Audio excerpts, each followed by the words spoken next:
मैं आप लोगों के सामने हिंदी का अध्यापक मुनीलाल कुशवाहा यूट्यूब के चैनल पर कक्षा 9 के विद्यार्थियों का स्वागत अभिनंदन करता हूँ। कक्षा 9 हिंदी गद्य खंड के प्रथम पाठ मंत्र में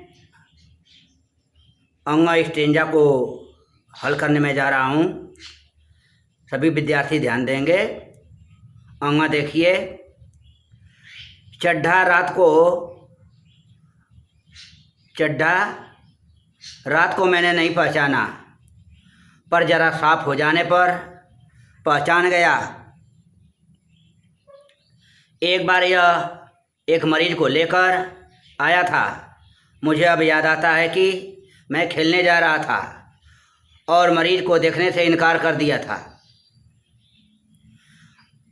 आज उस दिन की बात याद करके मुझे जितनी ग्लानि हो रही है उसे प्रकट नहीं कर सकता। मैं उसे खोज निकालूंगा और पैरों पर गिरकर अपना अपराध क्षमा कराऊंगा।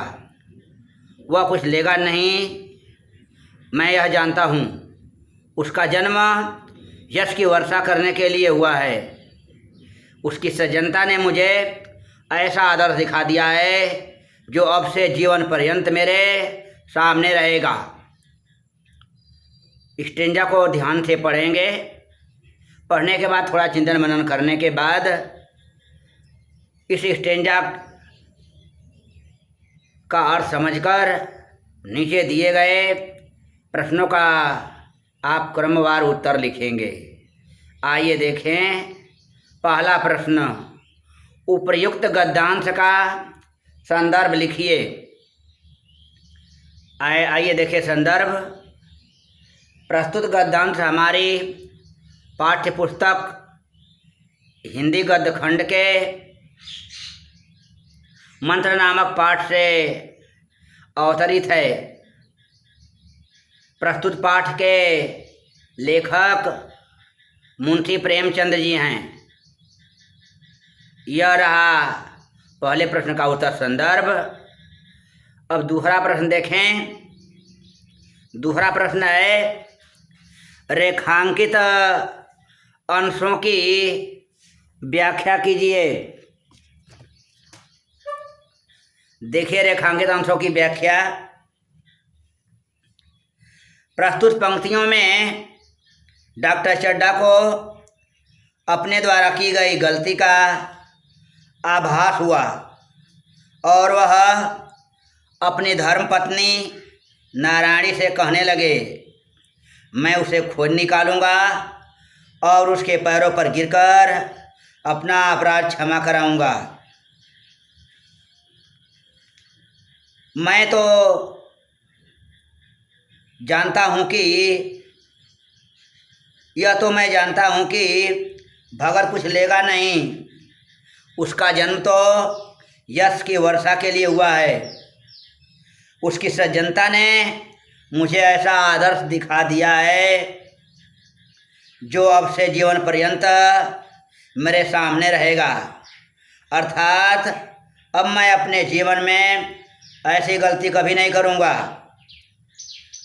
यह रहा दूसरे प्रश्न का उत्तर, रेखांकित अंशों की व्याख्या।